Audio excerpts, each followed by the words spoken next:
Siman et Nun Gimel, Saïf et Dalef, c'est la halachot de Shaler Tzibour. Saïf et Dalef, 14.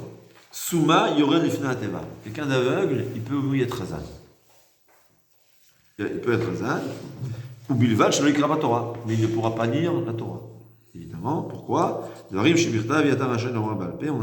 pas le droit, ce qui est écrit, on n'a pas le droit de le lire par cœur. Il dit que, ici il ramène, qu'un aveugle, même des deux yeux, il est chayav de cholam. Il faut savoir qu'il y a une grande machloket dans la Gemara. Est-ce que quelqu'un d'aveugle est chayav be mitzvot ou pas? Il a une obligation d'accomplir une mitzvot. La halakha, elle est que oui. D'ailleurs, c'est de là-bas qu'on sait qu'on va faire une séouda le jour de bar mitzvah. Pourquoi la bar mitzvah on fait une séouda? Pourquoi? La source, c'est ça. Que Rav Yosef, au début, il croyait que... Là, au début, il dit, j'étais joyeux que la halakha, elle est comme Rabbi Yehuda, que pas tout remis la mitzvot, tu es exempté des mitzvot, et malgré tout, de ma propre volonté, j'ai accompli les mitzvot. Donc, qu'est-ce qui est mieux? Tu es obligé ou pas obligé? Non, on aurait dit, à la première vue, il vaut mieux ne pas être obligé et tout faire. C'est ta volonté. Mais quand j'ai entendu que Gadol ha-metzuve ve'ose, yoter mimisheno metzuve ve'ose, que celui qui est obligé, la valeur de sa mitzvah, elle est beaucoup plus grande que la valeur d'une mitzvah de quelqu'un qui n'est pas obligé. Au point où il y a un midrash qui dit très intéressant que nos mitzvot, il ne faut pas croire que Avraham Avinu, la Avot HaKadoshim, ils sont des milliards de fois au-dessus de nous, mais nos mitzvot, nos actions de mitzvot, puisqu'on est obligé, ont plus de valeur que la mitzvot qu'Avraham Avinu. Avraham Avinu, Kodesh Kadashim. Il n'était pas obligé. Nous, on est obligé. Lui aussi, il était fidèle, mais il n'était pas obligé de les mettre. Nous, on est obligé de mettre fidèle. Notre mitzvah de mise de défilé, elle est plus élevée que la mitzvah d'Avraham Avinu. Avraham Avinu, c'est grâce à lui qu'on est là. Mais la mitzvah, l'action de mitzvah, puisqu'on était obligé. Rav Yosef, il a dit, celui qui me dira que la halakha n'est pas comme Rabbi Yehuda, là je ferai une séouda. Parce que dorénavant, je sais, je suis obligé de faire. C'est pour ça que la bar mitzvah, on fait, parce que dorénavant, il est obligé de faire les mitzvot. Alors il fait la joie que dorénavant, il est obligé de faire les mitzvot. Jusqu'à présent, on faisait une mitzvah, peut-être la vie de récompense, il y a qui disent que c'est une marloquette ou pas, mais dorénavant, en plus, il sera obligé de faire, c'est la joie. Donc, c'est ça la halakha, que la halakha, elle est qu'un aveugle, même des deux yeux, il est obligé d'accomplir toutes les mitzvot. Rien qu'une parenthèse, les interdits, c'est sûr que ça s'applique à tout le monde. Ouais, d'après tout le monde, les interdits, c'est sûr. Mais rien que les les obligations, il est obligé d'étudier la Torah, Tfila, Tfilin, là, c'était une marque.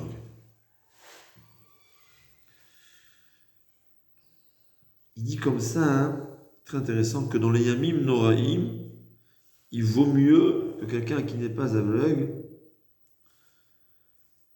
il vaut mieux que le Shaler Tzibour ne soit même pas aveugle, même d'un œil. Évidemment, si on a le choix, évidemment, si ça ne vexe pas la personne, c'est un Pikabala. Voilà, je sais pas. Pikabala, quelqu'un ne doit pas le Shaler Tzibour. Pendant les Yamim Noraim, c'est-à-dire Rosh Hashanah Kippour, il faut quelqu'un qui ne soit pas aveugle. Et Eliyahu Rabbah n'est pas d'accord. Il dit. C'est sûr que ça veut dire qu'on va.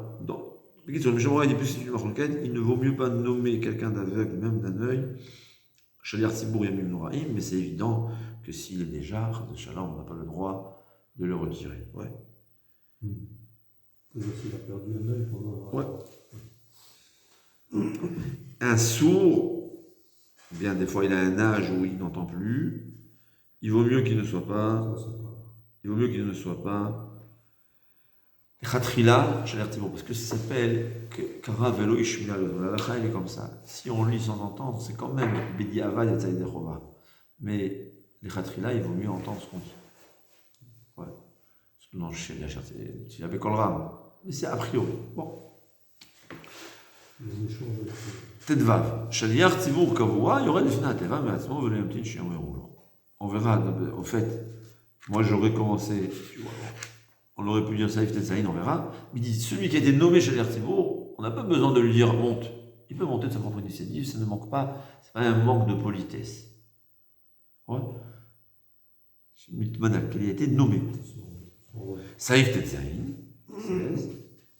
Misheno Shaler Tzibour, Kavua. Celui qui n'a pas été, qui n'est pas nommé, c'était pas le Chazan officiel. Tsarich lesaref me'at kodem shiren difnata. On a dit il faut être la politesse et que si on dit à quelqu'un monte, qu'il refuse. Mais un peu et pas trop. Comment ça fonctionne? Pas Rishona, la première fois, il dit non. La deuxième fois, on lui dit monte. Il dit, oh, tu sais, c'est un peu difficile. Et la troisième fois, il faut monter. C'est-à-dire une fois, on m'a demandé 3 fois. Il m'a dit celui qui monte directement la première fois, c'est comme un plat sans sel. Celui qui refuse au-delà de la troisième fois, c'est comme un plat avec trop de sel. C'est vrai. Ve'im ha'omer. Mais, et si celui qui lui dit de monter, c'est Adam Gadol, c'est le chef de l'établissement, c'est le Rav, il faut tout de suite monter. C'est pas qu'à vous de refuser. Intéressant. Ouais. Quand le Rav dit à quelqu'un monte, il faut monter. Si c'est pas le Rav, première fois, je peux pas. Deuxième fois, il faut réfléchir. Il faut hocher avec la tête comme ça. Et la troisième fois. Si on se sent pas à la hauteur, c'est une halakha. C'est une halakha. C'est une halakha. Qu'est-ce qu'on va faire? c'est dur. Pour certaines personnes, le Yetzer Hara, c'est leur Yetzer Hatov. Hein? Des fois, le Yetzer Hara d'une personne, c'est le Yetzer Hatov. Les qualités du caractère, des fois, c'est ça les épreuves qu'Hachem nous donne. Le gars, on dit, c'est ce qu'Hachem a fait. Avraham Avinu, qui était le Chesed, Isha Chesed, le symbole du Chesed, la source du Chesed. C'était quoi ces épreuves? Anti-Chesed. Renvoie Ishmaël, tue Israël, pour montrer que même son Chesed venait parce que c'est la volonté d'Hachem. Il y a un homme, il doit soumettre pas seulement ses mauvaises qualités, ses mauvaises pulsions, il doit soumettre à la Torah, même ses bonnes pulsions, même ses bonnes qualités, c'est ce que Hachem veut. C'est vrai, le Nisayon, des fois, c'est tes bonnes midotes, tu n'es pas capable de refuser quelque chose. Ouais. Il t'invite, tu sais que c'est à peu près cachère. Tu es gêné. Alors l'idéal, c'est de faire soi-disant que tu manges. Il faut essayer d'esquiver, ouais. Ah ben, ce truc, c'était le champion, de savoir comment j'ai une gastro. Mais des fois, tu es gêné et tu manges parce que tu es gêné. Alors, être gêné, ne pas vexer, c'est une bonne qualité. Mais il y a que du bon aussi, on peut l'oublier. Ça y est, si dans le temps il n'y a pas de sidorim. Donc ça arrivait, apparemment ça arrivait, qu'en plein milieu de la tfila, le Shaliach Tzibour, il a un blackout et il ne sait plus où il est. Il est perdu la langue. Ça peut arriver. On voit il y a plein de halachot comme ça. Alors aujourd'hui, Baruch Hashem, il y a les sidorim. Donc ça n'arrive pas. Mais parfois ça pourrait arriver. Théoriquement, ça peut arriver. Bon, aujourd'hui, il y a les smartphones, il y a des tfilotes. Mais des fois, sans smartphone, chez les religieux, tu es dans un endroit, en plein chemoné, Sri Shaliach Tzibour, en plein chemoné Chazarat Hachat, il oublie. Il ne sait plus où il est, il n'arrive pas. Ça arrive. Alors dans ce cas-là, le remplaçant, il ne doit pas refuser tout de suite. Imta Shaliach Tzibour, ou Sri Namid Achar Tartav, au Toshim Amidim Tartav, Lo Yisarev. Dès qu'il y a quelqu'un, on lui dit, toi, il ne doit pas dire politesse. Pas de politesse dans ce cas-là. On est en pleine fila. Yutret. Celui qui dit je ne veux pas monter à la Teva, dans le Shulchan Aruch c'est Yored, c'est descendre, parce que dans le temps, le Chazan il était en bas. C'est bon. Bien que déjà du temps du Bet Yosef, à Tzfat, regardez, le Chazan il est. Vous avez vu à la synagogue? Il y a un étage, c'est-à-dire la synagogue fait 2 étages et demi ou 3 étages de hauteur. Et le Chazan, il y a des escaliers pour monter dans la Teva. Je parle des escaliers, pas 3 escaliers ou 2. Ouais, c'est des escaliers. Regardez quand vous allez à Tzfat, si vous allez voir ensuite dans les photos, le Bet Knesset à Hari, dans le Tzfat, c'est du temps du Bet Yosef, c'était l'inverse. Mais le Bet Yosef, souvent on est à la Chot, il parle, il écrit, il reprend les termes de la Gemara. Il y a beaucoup de halachot qu'en fait ne s'appliquent pas aujourd'hui que le Yosef en a parlé. Parce que tu vois, c'est la source de la halacha. Donc tu dis la halacha telle qu'elle. À toi d'adapter. Ouais, alors lo yired votat tefilak là, il ne descend pas, nous on va dire, il ne monte pas à la teva. Celui qui dit je ne veux pas monter parce que j'ai des habits de couleur, ou bien parce que je mets des sandales. C'est ceux qui ne sont pas, qui manquent de croyance, qui ne croient pas en Torah Sheba'al Peh, c'est eux qui font en Torah Sinasya. Shema Apikorso d'Israël. On craint qu'il a les idées. Ouais, on craint qu'il a. Ouais, très bien, c'est ça. Et on craint qu'il ait un apikoros, c'était les tzedoukim. C'est très possible que c'était ceux qui ont des idées catholiques, peut-être. Même s'il donne un prétexte, il dit ouais, c'est pas joli, il dit pas que il dit pas la réalité, il a trouvé une bonne raison. Mais on craint que c'est quelqu'un qu'à ce moment-là, il a eu un avis contraire à la Torah. Il faut savoir, des fois, ça peut être aussi des gens qui sont influencés par des cultures étrangères, qui sont contraires à la Torah, mais au point où ça peut des fois toucher au Yom Karim. Ben, dans ce cas-là, on ne faut pas le faire monter. Est-ce qu'aujourd'hui aussi c'est comme ça?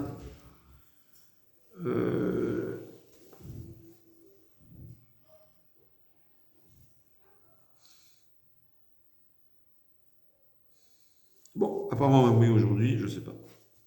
Il parle des habits de couleur, ça veut dire quoi? Il faut monter avec apparemment, les non-croyants, ceux qui manquaient, c'est pour ça que je ne sais pas si aujourd'hui c'est adapté aujourd'hui. Dans le temps, ceux qui manquaient de Emunat Chachamim, qui ne croyaient pas à la Torah Sheba'al Peh, ils avaient leur propre religion. Une des lois qu'ils avaient inventées, c'est que c'est pas joli de monter devant à la tefila si tu n'as pas des habits blancs. Ils exprès de mettre des habits. Ouais, pour une raison ou une autre. Alors, c'est pour ça que je pense que ça dépend du temps. Aujourd'hui, peut-être c'est un peu différent. Il dit, si sur place, il dit non, je me sens pas à l'aise, je suis habitué en blanc, je trouve que c'est plus. Et vraiment, c'est sincère, alors on a le droit. On sait. Mais, c'est-à-dire, il utilise un argument qui est un argument d'apicoursi. Quelqu'un qui est pareil, on va lui interdire de rentrer à la tefila, cette tefila. Si la prochaine tefila, c'est parce qu'il a fait le choix. Ouais. Mais cette tefila, même si ensuite il a changé d'avis, il dit non, je suis d'accord, et même s'il dit ouais, la raison pour laquelle, on craint qu'il ne sait pas la vérité, sauf si sur place, au moment où il dit c'est pas je lis avec les sandales, c'est pas kavod. Et on voit que Mohamed il dit c'est pas kavod, alors là, on ne va pas craindre que c'est apikorso. Mais s'il utilise un argument qui n'est pas un argument de Torah, qui est une habitude des arguments de ceux qui sont contraires à la Torah. Quel exemple ça pourrait donner aujourd'hui? Je ne sais pas. Ouais. Fais attention. C'était des questions qui étaient fréquentes dans le temps. Ouais, il faut savoir. Il y a beaucoup de gens à Pécourcine dans le temps. Surtout, je pense, dans le temps il y avait beaucoup de catholiques aussi. Ils étaient attachés, ils étaient attirés par d'autres religions. C'était dans les premiers catholiques, c'était des juifs qui accomplissaient toutes les Torah, tout le Tariq Mitzvah, seulement. Croyez en un Mahaboul. Je disais dans l'avion, je sympathisais avec des protestants, tu vois, ils viennent en Eretz et tout ça. Bon. Après, il me dit, ouais, tu sais, peu importe, c'est qui le Messie, si rien. Je fais la grimace, je voulais lui dire, voilà, j'étais gêné. J'aurais dû lui dire, je lui dis, il suffit de réfléchir 5 minutes pour comprendre la bêtise. 5 minutes, pas plus. Non, mais elle m'a mis un bâtard, alors on a dit, c'est Dieu. Au fait, le catholique, c'est une croyance aveugle. C'est aucune logique. Mais nous, dans la Torah, on a eu Mahamad al-Sinaï, on sait que c'est pas possible c'est autrement, si on réfléchit. C'est une transmission orale de tous les juifs, de tout le monde, préparpillés aux 4 coins du monde, on a tous une même transmission. C'est je crois qui s'est dévoilée à nous en personne. C'est ça la religion juive. C'est pas basé sur un Mahaboul, il est venu, il te dit Dieu, il s'est adressé à moi. Il y avait une fois quelqu'un. Un riche qui est niftar. Alors il y a son voisin, il vient, il dit, tu sais, ton père il est venu chez moi en rêve, il m'a dit de te dire, tu fais un chèque. Il dit, dis-moi, la prochaine fois quand mon père il vient chez toi, dis-lui qu'il vient directement chez moi. C'est un exemple. Akadosh Baruch Hu s'est dévoilé au Am Israël en personne. Alors quand il s'est dévoilé à des Mahaboulim là-bas, il lui a dit, tu vas dire au peuple juif qu'il faut changer. Je sais pas pourquoi il peut se dévoiler à nouveau. Sans parler du fait que la Torah s'écrit une forage, que la Torah ne va pas changer. Mais même si Chaz Veshalom, même si par hasard, je sais pas pourquoi il voudrait changer, il va s'adresser directement à moi. Il n'a pas besoin d'intermédiaire. La première fois, il s'est adressé directement à moi. Ouais, on va arrêter, je crois, ici pour la suite. Là, ça.